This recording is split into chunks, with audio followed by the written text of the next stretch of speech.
قال رسول الله صلى الله عليه وسلم من حافظ على الصلاة أكرمه الله تعالى بخمس خصال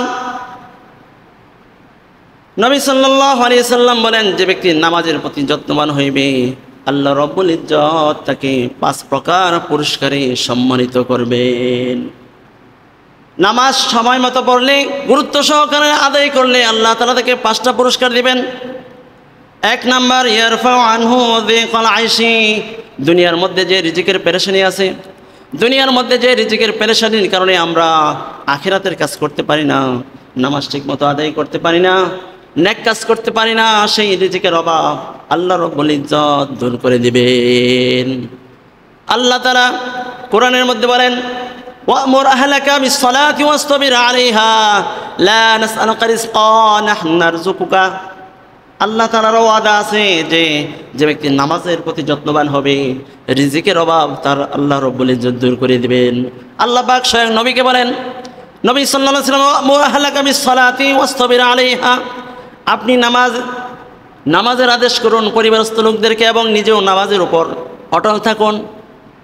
আমি লা নাসআলুকা রিজকা, আমি আপনার কাছে রিজিক চাই না, নাহনু নারযুকুকা, আমি আপনাকে রিজিক দান করব। আল্লাহ পাকের মেহেরবানি, ফজল এবং করম যে মহান রব্বুল ইজ্জত আমাদেরকে দুনিয়ার বুকে মুসলমান হিসেবে পাঠিয়েছেন, সর্বশ্রেষ্ঠ জাতি মানুষ হিসেবে বানিয়ে আবার মুসলমানের ঘরে পয়দা করেছেন। এজন্য আল্লাহ তাআলার দরবারে শুকরিয়া আদায় করি, আলহামদুলিল্লাহ। আল্লাহ তাআলা দুনিয়ার মধ্যে আমাদেরকে অল্প সময়ের হায়াত দিয়ে পাঠিয়েছেন। দুনিয়ার জিন্দেগি আল্লাহ তাআলা দিয়েছেন আখিরাতের প্রস্তুতি নেওয়ার জন্য, আখিরাতের সফলতা অর্জন করার জন্য। এই দুনিয়ার হায়াত আমরা যতটুকু কাজে লাগাবো আখিরাত তত সুন্দর হবে। আখিরাত সুন্দর হওয়ার জন্য দুনিয়ার হায়াত সুন্দরভাবে ব্যবহার করতে হবে,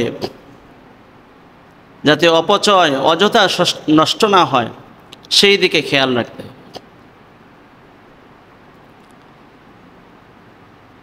দুনিয়ার জিন্দেগি হলো ক্ষণস্থায়ী, দুনিয়ার সুখ শান্তি সব কিছু ক্ষণস্থায়ী, আখিরাত হলো চিরস্থায়ী। দুনিয়ার মানুষ, একজন মানুষ যদি জন্ম থেকে নিয়ে মৃত্যু পর্যন্ত সুখে শান্তিতে থাকে, দুঃখ কষ্টের লেশমাত্রও যদি তার জীবনে না আসে, এরপর মৃত্যুর পরে যদি এই লোকটা জাহান্নামী হয়ে যায়, জাহান্নামের ফয়সালা হয়ে যায়, এই সারা জীবনের যে সুখ এবং আনন্দ উল্লাসে তার জীবন কেটেছিল, জাহান্নামের মধ্যে যদি 1 মিনিটের জন্য তাকে ছেড়ে দেওয়া হয়, তারপর তাকে জিজ্ঞাসা করা হয়, সে বলবে আমি জীবনে সুখ নামের কোনো জিনিস দেখি নাই। তো দুনিয়ার সুখ শান্তি সফলতা এগুলো হলো ক্ষণস্থায়ী, আর আখিরাতের সুখ শান্তি সফলতা এগুলো হলো চিরস্থায়ী। তো আল্লাহ তাআলা এই ক্ষণস্থায়ী জীবনের মধ্যে চিরস্থায়ী জীবনের সফলতার অর্জনের জন্য আল্লাহ তাআলা আমাদের এই হায়াতকে দিয়েছে। হাদিসের মধ্যে আসছে, قال رسول الله صلى الله عليه وسلم نعمتان مغبوب فيهما كثير من الناس الصحة والفراغ। নবী সাল্লাল্লাহু আলাইহি ওয়াসাল্লাম ফরমান, এমন 2টা নেয়ামত আছে যে 2টা নেয়ামত, যে নেয়ামতের ব্যাপারে অধিকাংশ মানুষ গাফেল উদাসীন। সেই 2টা নেয়ামতের মধ্যে হলো, একটা হলো আসিহাতু আর একটা হলো আল ফারাগ। একটা হলো সুস্থতা আর একটা হলো অবসর হওয়া।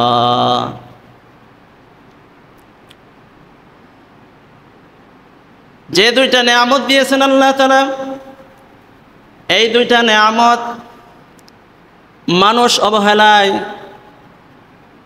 উদাসীনতার মধ্যে এই দুইটা নেয়ামতকে খেলায় খেলায় শেষ করে দেয়। এর মধ্যে সবচেয়ে বড় নেয়ামত হলো আসিহাতু, সুস্থতা। সুস্থতা, মানুষ যখন সুস্থ থাকে আল্লাহ তাআলার কথা তখন তার মনে থাকে না। সুস্থ থাকলে, শরীর যখন সুস্থ থাকে মনটা অন্যরকম হয়, গুনার কাজের দিকে সে ধাবিত হয়ে যায়। এই সুস্থতার নেয়ামতকে আল্লাহ তাআলা দিয়েছিলেন আল্লাহ তাআলার ইবাদত করার জন্য, আল্লাহ তাআলার গুণগান গাওয়ার জন্য, মেহনত করার জন্য, আল্লাহর রাস্তায় আল্লাহর ইবাদত করার জন্য দিয়েছিলেন।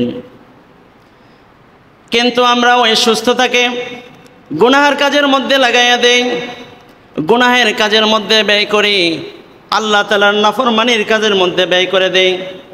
ওই সময়টাকে আমরা সঠিক কাজে ব্যবহার করি না। এই জন্য নবী সাল্লাল্লাহু আলাইহি ওয়াসাল্লাম বলেছেন, দুইটা নেয়ামতের মধ্যে, এই নেয়ামতের মধ্যে মানুষ সবচেয়ে বেশি গাফেল। আরেকটা নেয়ামত হলো অবসর হওয়া। মানুষ যখন অবসর হয় তখন এই অবসর সময়টাকে গুনাহের কাজের মধ্যে লাগাইয়া দেয়। মানুষের উপযুক্ত যে সময়টা ইবাদতের আল্লাহ তাআলা রেখেছেন আল্লাহ তাআলার কাজের জন্য, সেই সময়টাকে আমরা দুনিয়া অর্জনের, দুনিয়া কামাইয়ের জন্য নির্ধারণ করে নিয়েছি। দুনিয়া কামাইয়ের জন্য সেটাকে আমরা উপযুক্ত সময় মনে করি।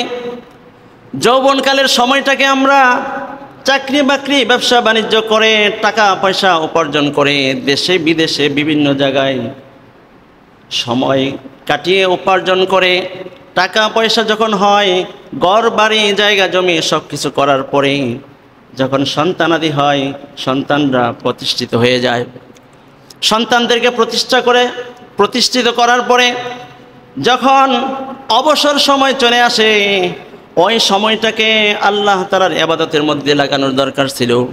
ওই সময়টা মসজিদে এসে আল্লাহ তাআলার জিকির করার দরকার ছিল, বেশি বেশি নামাজ পড়ার দরকার ছিল। আল্লাহ তাআলার যত ইবাদত আছে প্রত্যেকটা ইবাদতকে পুঙ্খানুপুঙ্খানুরূপে আদায় করার দরকার ছিল। কিন্তু ওই সময় আমরা কি করি? যখন বয়স হয়ে যায়,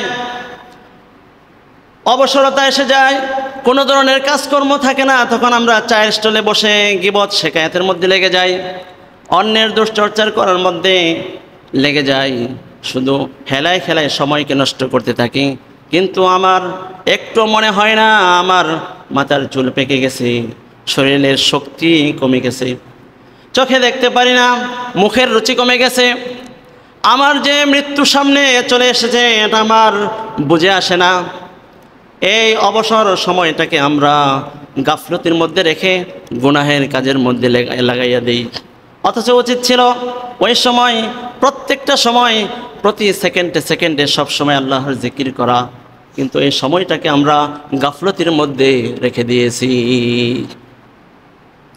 এই জন্যই নবী সাল্লাল্লাহু আলাইহি ওয়াসাল্লাম বলেছেন, বহুত বড় নিয়ামত, নিয়ামতানি মাগবুবুন ফীহিমা কাসীরুম মিনান নাস, আস-সিহহাতু ওয়াল ফারাগ। এই জন্য যাতে করে আমরা এই দুনিয়ার হায়াতটাকে সুযোগে সৎ ব্যবহার করি, আখিরাতের সফলতার জন্য কাজ করি। মানুষ তো দুনিয়ার মধ্যে সফলতা মনে করে দুনিয়ার ধন সম্পদ, দুনিয়ার নাম দাম, দুনিয়ার খ্যাতি সুখ্যাতি অর্জন করারকে আমরা সফলতা মনে করি। অথচ প্রকৃত সফলতা কি? প্রকৃত সফলতার পিছনে আমরা দৌড়াই না, সময় ব্যয় করি না। আল্লাহ রাব্বুল ইজ্জত কালামুল্লাহ শরীফের মধ্যে পবিত্র সফল কামকে সেই বিষয়ে আল্লাহ রাব্বুল ইজ্জত বলেন, ক্বাদ আফলাহাল মুমিনুন, মুমিন যারা তারা সফল কাম হয়ে গেছে, সফল কাম হয়ে গেছে। ক্বাদ আফলাহাল মুমিনুন, মুমিন যারা তারাই প্রকৃত সফল কাম হয়ে গেছে। মুমিন যারা হবে তারাই সফল কাম। মুমিন ব্যক্তি চাই দুনিয়ার মধ্যে তার ধন সম্পদ থাকুক না কেন, তার সুখ্যাতি থাকুক আর না থাকুক, স্বাস্থ্য ভালো থাকুক আর না থাকুক, দেখতে ভালো দেখা যাক আর না দেখা যাক, যে কোনো পরিস্থিতি থাকুক না কেন, ইমানদার মুমিন যদি হয় ওই ব্যক্তি সফল কাম হয়ে গেছে। আল্লাহ তাআলা মাজির সিগা ব্যবহার করে বলেছেন, ক্বাদ আফলাহা, ওই ব্যক্তি সফল কাম হয়ে গেছে। তো দুনিয়ার ধন সম্পদ, দুনিয়ার নাম সুখ্যাতি এগুলো সফলতার মাধ্যম না। সফলতার মাধ্যম হলো একমাত্র ঈমান আনা, ঈমানের উপর অবিচল থাকা, ঈমানদার হওয়া। এজন্য আল্লাহ পাক বলেন, ক্বাদ আফলাহাল মুমিনুন, ইমানদার যারা তারা সফল কাম হয়ে গেছে। এই জন্য আমাদেরকে ইমানের উপর অটল থাকতে হবে, ইমানের উপর অটল থাকতে হবে। পাক্কা ইমানদার আমাদেরকে হতে হবে। পাক্কা ইমানদার হওয়ার জন্য আল্লাহ রাব্বুল ইজ্জত বলেন, ওয়াল্লাযীনা হুম ফী সালাতিহিম খাশিউন। ইমানদার কারা? ইমানদার হলো যারা খুশু খুজুর সাথে নামাজ আদায় করে, খুশু খুজুর সহিত নামাজ আদায় করে। নামাজের মধ্যে, নামাজের ভিতরে ঠিক, অন্তরেও ঠিক, বাহিরেও ঠিক, বাহ্যিকভাবেও প্রত্যেকটা রুকন সঠিকভাবে আদায় করে, সুন্দরভাবে আদায় করে, এবং ভিতরেও অর্থাৎ মনকেও ঠিক রাখে। অন্যদিকে মন যায় না, নামাজের প্রতি মনোনিবেশ থাকে, আল্লাহ তাআলার প্রতি ধ্যান খেলে থাকে। এইভাবে যে নামাজ পড়ে, খুশু খুজুর সহিত নামাজ পড়ে, ইমানদার ব্যক্তি সে খুশু খুজুর সহিত নামাজ পড়বে। ওয়াল্লাযীনা হুম ফী সালাতিহিম খাশিউন। আর ইমানদার ওই সমস্ত ব্যক্তিরা যারা খুশু খুজুর সহিত নামাজ আদায় করে। ইমানদারের আরেকটা খাসলত, আরেকটা বৈশিষ্ট্য আল্লাহ রাব্বুল ইজ্জত বর্ণনা করেন, ওয়াল্লাযীনা হুম আনিল লাওমি মুরিদুন। ইমানদার হলো ওই সমস্ত ব্যক্তিরা যারা বেহুদা কাজ থেকে নিজেদেরকে বাঁচিয়ে রাখে। বর্তমানে বেহুদা কাজের কোনো সীমা নাই। বেহুদা কাজের মধ্যে মানুষ সময় নষ্ট করে, সময় লাগানোটাকে মানুষ বিনোদন মনে করে। এই বিনোদনের মধ্য দিয়ে বিনোদন করতে করতে বেহুদা কাজের মধ্যে সময় লাগাতে লাগাতে মানুষের জীবনটাকে শেষ করে দিতেছে। মোমেন হবে ওই ব্যক্তি যে বেহুদা কাজ করবে না। বেহুদা কাজ কাকে বলে যায়? যে কাজের মধ্যে দুনিয়ার কোনো ফায়দা নাই, আখিরাতেরও কোনো ফায়দা নাই। ইমানদার, এই জন্য প্রকৃত ইমানদার হইতে হবে। ইমানদার হতে পারলেই আমরা প্রকৃত সফল কাম হতে পারবো, আল্লাহ তাআলার কাছে আমরা সফল কাম হতে পারবো। আর যে আল্লাহ তাআলার কাছে সফল কাম, আল্লাহর নজরে যে সফল কাম হতে পারবে, সেই প্রকৃত সফল কাম। এই জন্য নামাজ এমন একটা গুরুত্বপূর্ণ ইবাদত আল্লাহ তাআলার। এই নামাজের মাধ্যমে আল্লাহ তাআলার কাছে বান্দা অনেক দামি হয়ে যায়।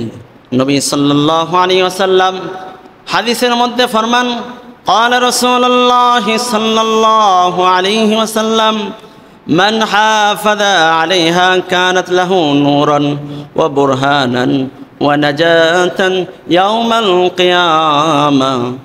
নবী সাল্লাল্লাহু আলাইহি ওয়াসাল্লাম ফরমান, যে ব্যক্তি নামাজকে হেফাজত করবে, 5 ওয়াক্ত নামাজ সময় মতো গুরুত্ব সহকারে আদায় করবে, এই নামাজ তার জন্য আখিরাতে নূর হবে, তার জন্য দলিল হবে, তার জন্য নাজাতের কারণ হয়ে দাঁড়াবে এই নামাজ।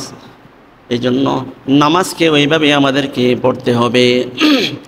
নামাজ যদি আমি সুন্দরভাবে পড়ি, নামাজের ওযু থেকে নিয়ে সালাম ফেরানো পর্যন্ত প্রত্যেকটা রুকন, প্রত্যেকটা কাজকে যদি আমি কোরআন এবং হাদিস অনুযায়ী করি, রাসূলের সুন্নাহ অনুযায়ী করি, তাহলে এই নামাজটা আমার জন্য আখিরাতে হাশরের ময়দানে নামাজ আমার জন্য নূর হবে, পুলসিরাতে আমার জন্য নূর হবে। এই নামাজ আমার জন্য নূর হয়ে যাবে। মান হাফাযা আলাইহা কানাত লাহু নূরান ওয়া বুরহানান। এই নামাজ আমার জন্য দলিল হবে, নাজাতের দলিল হবে, জাহান্নাম থেকে বেঁচে জান্নাতে যাওয়ার জন্য দলিল হবে। ওয়া নাজাতান ইয়াউমাল কিয়ামা। এই নামাজ আমার জন্য কিয়ামতের ময়দানে নাজাতের কারণ হয়ে দাঁড়াবে। কখন এই নামাজ আমার জন্য উপকার হবে, কখন এই নামাজ আমার জন্য নূর হবে, কখন এই নামাজ আমার জন্য দলিল হবে, কখন এই নামাজ আমার জন্য নাজাতের কারণ হবে? যখন আমি নামাজের প্রতি যত্নবান হব, নামাজের প্রতি খেয়াল রাখব, সুন্দর করে নামাজ আমি আদায় করব। নবী সাল্লাল্লাহু আলাইহি ওয়াসাল্লাম ফরমান, ওমান লাম ইউহাফিজ আলাইহা। আর যে ব্যক্তি নামাজের ব্যাপারে যত্নবান হইবে না, নামাজ সঠিকভাবে আদায় করবে না, নামাজ ঠিকমতো আদায় করবে না, খুশু খুজুর সহিত নামাজ আদায় করবে না, নবী সাল্লাল্লাহু আলাইহি ওয়াসাল্লাম বলেন, লাম ইয়াকুন লাহু নূরুন ওয়ালা বুরহানুন ওয়া নাজাতুন। এই নামাজ তার জন্য নূর হবে না, দলিল হবে না, এবং তার জন্য নাজাতের কারণও হইবে না। বরং এই নামাজ যে ব্যক্তি নামাজের প্রতি যত্নবান হইবে না, নামাজ ঠিক মতো আদায় করবে না, তার হাসর হবে ওয়াকানা ইয়াউমাল কিয়ামাতি মা ফিরআউনা ওয়া হামানা ওয়া উবাই ইবনে খালফ। যে ব্যক্তি নামাজ পড়বে না, নামাজের প্রতি যত্নবান হইবে না, তার হাসর হবে ফেরাউন, হামান এবং উবাই ইবনে খালফের সাথে। তারা যে কত বড় কাফের ছিল, তারা কত বড় কাফের ছিল, তাদের কত বড় আযাব হবে। বেনামাজের হাসর নাসর ওই সমস্ত বড় বড় কাফেরদের সাথে হইবে। আল্লাহ রাব্বুল ইজ্জত আমাদেরকে আখিরাতের আযাব থেকে, হাসরের আযাব থেকে, কিয়ামতের ময়দানের আযাব থেকে আমাদের সবাইকে হেফাজত করেন। সকালে বলেন আমিন। এই জন্য আখিরাতে নাজাত পাওয়ার জন্য, আল্লাহর দরবারে আল্লাহ তাআলা খুশি হওয়ার জন্য, ঈমান পাক্কা পরিপূর্ণ হওয়ার জন্য নামাজ ঠিক মতো আদায় করতে হবে। এই নামাজ আমি যদি আদায় করি, নবী সাল্লাল্লাহু আলাইহি সাল্লাম অন্য হাদিসের মধ্যে ফরমান, ক্বালা রাসূলুল্লাহি সাল্লাল্লাহু আলাইহি ওয়াসাল্লাম, মান হাফাযা আলাস সালাতি আকরামাহুল্লাহু তাআলা বিখামসি খিসাল। নবী সাল্লাল্লাহু আলাইহি সাল্লাম বলেন, যে ব্যক্তি নামাজের প্রতি যত্নবান হইবে, আল্লাহ রাব্বুল ইজ্জত তাকে 5 প্রকার পুরস্কারে সম্মানিত করবেন। নামাজ সময় মতো পড়লে, গুরুত্ব সহকারে আদায় করলে আল্লাহ তাআলা তাকে 5টা পুরস্কার দিবেন। 1 নাম্বার, ইয়ারফাউ আনহু যিকাল আইশি। দুনিয়ার মধ্যে যে রিজিকের পেরেশানি আছে, দুনিয়ার মধ্যে যে রিজিকের পেরেশানির কারণে আমরা আখিরাতের কাজ করতে পারি না, নামাজ ঠিক মতো আদায় করতে পারি না, নেক কাজ করতে পারি না, সেই রিজিকের অভাব আল্লাহ রাব্বুল ইজ্জত দূর করে দিবেন। আল্লাহ তাআলা কোরআনের মধ্যে বলেন, ওয়া'মুর আহলাকা বিস-সালাতি ওয়াসতাবির আলাইহা লা নাসআলুকা রিজকা নাহনু নারযুকুকা। আল্লাহ তাআলার ওয়াদা আছে যে ব্যক্তি নামাজের প্রতি যত্নবান হবে, রিজিকের অভাব তার আল্লাহ রাব্বুল ইজ্জত দূর করে দিবেন। আল্লাহ পাক স্বয়ং নবীকে বলেন, নবী সাল্লাল্লাহু আলাইহি ওয়াসাল্লাম, ওয়া'মুর আহলাকা বিস-সালাতি ওয়াসতাবির আলাইহা। আপনি নামাজের আদেশ করুন পরিবারস্থ লোকদেরকে এবং নিজেও নামাজের উপর অটল থাকুন। আমি লা নাসআলুকা রিজকা, আমি আপনার কাছে রিজিক চাই না, নাহনু নারযুকুকা, আমি আপনাকে রিজিক দান করব। তো বোঝা গেল নামাজের সাথে রিজিকের সম্পর্ক আছে। সঠিকভাবে যে ব্যক্তি নামাজ আদায় করবে, আল্লাহ রাব্বুল ইজ্জত তার রিজিকের অভাব দুনিয়া থেকে দূর করে দেবে। এই জন্য আমাদেরকে 5 ওয়াক্ত নামাজগুলো সঠিকভাবে আমাদেরকে আদায় করতে হবে। আরেকটা পুরস্কার দিবেন, ওয়াযাবাল কবরি। কবরের আযাব দূর করে দিবেন, কবরের আযাব হটাইয়া দিবেন।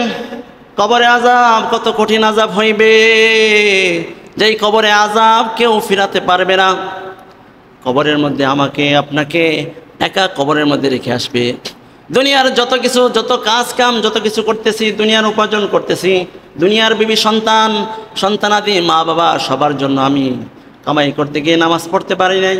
এদের পিছনে, এদের জন্য কষ্ট মেহনত করতে করতে আমি নামাজ পড়তে পারি নাই। কিন্তু কবরের মধ্যে কেউ আমার সাথে যাবে না, কবরের মধ্যে আমার সাথে কেউ যাবে না। ওই কবরের মধ্যে নামাজ আমার জন্য, ওই কবরের আযাব দূর করার জন্য কারণ হবে। এই জন্য আমাদেরকে নামাজ ঠিক মতো আদায় করতে হবে। আল্লাহ তাআলা আরেকটা পুরস্কার দিবেন, ইউতিহুল্লাহু কিতাবাহু বিয়ামিনিহি। আল্লাহ রাব্বুল ইজ্জত হাসরের ময়দানে ডান হাতে আমলনামা দিবেন। যে নামাজের প্রতি যত্নবান হবে, আল্লাহ রাব্বুল ইজ্জত তাকে ডান হাতে আমলনামা দিয়ে দিবেন। ডান হাতে আমলনামা পাওয়ার পরে মানুষ খুশির চোটে দৌড়াইতে থাকবে, দৌড়াই সবাইকে আমলনামা দেখাইতে থাকবে। সুবহানাল্লাহ। আল্লাহ রাব্বুল ইজ্জত আরেকটা পুরস্কার দিবেন, ওয়ায়ামুরু আলা সিরাতি কাল বারক। যে ব্যক্তি নামাজি হবে, নামাজের প্রতি যত্নবান হবে, পুলসিরাত বিজলির ন্যায় আল্লাহ তাআলা তাকে পার করাইয়া দেবেন। সুবহানাল্লাহি ওয়া বিহামদিহি। যে নামাজি হবে, নামাজের প্রতি যত্নবান হবে, আল্লাহ রাব্বুল ইজ্জত তাকে পুলসিরাতের উপর দিয়ে বিজলির ন্যায় পার করে দিবেন। সর্বশেষ পুরস্কার, ওয়ায়াদখুলুল জান্নাতা বিগাইরি হিসাব। আল্লাহ রাব্বুল ইজ্জত তাকে বিনা হিসাবে জান্নাত দিয়ে দিবেন। সুবহানাল্লাহ। বিনা হিসাবে আল্লাহ তাআলা জান্নাত দিয়ে দিবেন। এই জন্য আমাদের নামাজের প্রতি যত্নবান হইতে হবে। নামাজকে আমাদের সঠিকভাবে নাজাত পাওয়ার মতো নামাজ আমাদেরকে বানাইতে হবে। নবী সাল্লাল্লাহু আলাইহি ওয়াসাল্লাম আরেক হাদিসের মধ্যে ফরমান, আউয়ালু মা ইউহাসাবু বিহিল আবদু ইয়াউমাল কিয়ামাতিস সালাহ, কিয়ামতের ময়দানে সর্বপ্রথম নামাজের হিসাব নেওয়া হইবে। ফাইন সালাহা সালাহা সাইরু আমালিহি ওয়া ইন ফাসাদাত ফাসাদা সাইরু আমালি, যে ব্যক্তির নামাজ ঠিক হয়ে যাবে তার সমস্ত আমল ঠিক হয়ে যাবে, আর যে ব্যক্তির নামাজের মধ্যে ধরা খেয়ে যাবে সে সমস্ত কাজের মধ্যে ধরা খেয়ে যাবে, সমস্ত ইবাদতের মধ্যে ধরা খেয়ে যাবে। এই জন্য নামাজ হলো 1 নম্বর ইবাদত। নামাজ হলো সবচেয়ে বড় আল্লাহ তাআলার ইবাদত, সবচেয়ে বড় আল্লাহ তাআলার গোলামি। এই জন্য এই নামাজ যারা পড়বে সে হলো পাক্কা ইমানদার হয়ে যাবে, আর ওই পাক্কা ইমানদার যারা হবে তারাই সফলকাম হবে। আল্লাহ তাআলা এখানে মুমিনদের গুণাগুণ বয়ান করতে শেষে গিয়ে আল্লাহ রাব্বুল ইজ্জত বলেন, উলাইকা হুমুল ওয়ারিসুন আল্লাযীনা ইয়ারিসুনাল ফিরদাউস হুম ফিহা খালিদুন। এই সমস্ত গুণাগুণ যাদের মধ্যে থাকবে আল্লাহ রাব্বুল ইজ্জত বলেন তারাই হলো জান্নাতুল ফিরদাউসের উত্তরাধিকারী, আর ওই জান্নাতুল ফিরদাউসের মধ্যে তারা চিরকাল বসবাস করবে। তো নামাজ পড়লে সে জান্নাতের উত্তরাধিকারী হবে, জান্নাতুল ফিরদাউসের উত্তরাধিকারী হবে। আর প্রক্ষান্তরে যারা নামাজ পড়বে না তাদের অবস্থা কি হবে? তাদের অবস্থা এমন হবে, আল্লাহ পাক কোরআনে কারিমে বলতেছেন, যখন যে জাহান্নামবাসীদেরকে জাহান্নামে দেওয়া হবে, জান্নাতবাসীদেরকে জান্নাতে দেওয়া হবে, জান্নাতবাসীদের সাথে দেখা হবে, তাদের সাথে কথোপকথন হবে, কথাবার্তা হবে।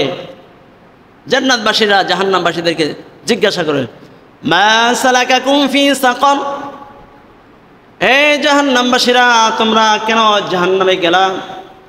তোমরা তো দুনিয়ার মধ্যে আমাদের সাথেই ছিলা, জাহান্নামের ফয়সালা কেন তোমাদের মাঝে হয়ে গেল? তোমাদের জন্য জাহান্নামের ফয়সালা কেন হয়ে গেল? তখন এই জাহান্নামীরা উত্তর দেবে, ক্বালু লাম নাকু মিনাল মুসাল্লিন, আমরা দুনিয়ার মধ্যে নামাজ পড়তাম না, মুসল্লি ছিলাম না। এখন আমরা যখন নামাজ পড়ি মানুষ টিটকারি মারে, এই দেখো মুসল্লি যাইতেছে, এই দেখো নামাজি হয়ে গেছে। যারা দুনিয়ার মধ্যে টিটকারি মারতো, নামাজ পড়তো না, নামাজিদেরকে দেখলে গায়ের মধ্যে চুলকানি উঠে যাইত, নামাজিদের দেখলে, দাড়িওয়ালা দেখলে, টুপিওয়ালা দেখলে জঙ্গি জঙ্গি মনে করে তাদেরকে গালি দিত। ওই দিন জাহান্নামবাসীরা তারা বলতে থাকবে, ক্বালু লাম নাকু মিনাল মুসাল্লিন, আমরা দুনিয়ার মধ্যে নামাজ পড়তাম না। তাহলে বোঝা গেল যারা নামাজি তারা জান্নাতুল ফিরদাউসের উত্তরাধিকারী হবে, আর যারা নামাজ পড়বে না তাদেরকে জাহান্নামে যাইতে হবে। আরো বলবে, ওয়ালাম নাকু নুতি'মুল মিসকিন, আমরা দুনিয়ার মধ্যে মিসকিনদেরকে খানা খাওয়াইতাম না। এই জন্য আল্লাহ রাব্বুল ইজ্জতের কাছে আমাদেরকে সফল হইতে হবে, সফলকাম হইতে হবে, জান্নাতের উত্তরাধিকারী অর্জন করতে হবে। জান্নাত আমাদেরকে, জান্নাতের মধ্যে আল্লাহ তাআলা আমাদেরকে রেখেছিলেন, দুনিয়ার মধ্যে অল্প সময়ের হায়াত দিয়ে পাঠিয়েছেন, আর ওই দুনিয়ার মধ্যে এসে আমাদেরকে জান্নাত কামাই করে আখিরাতে যাইতে হবে।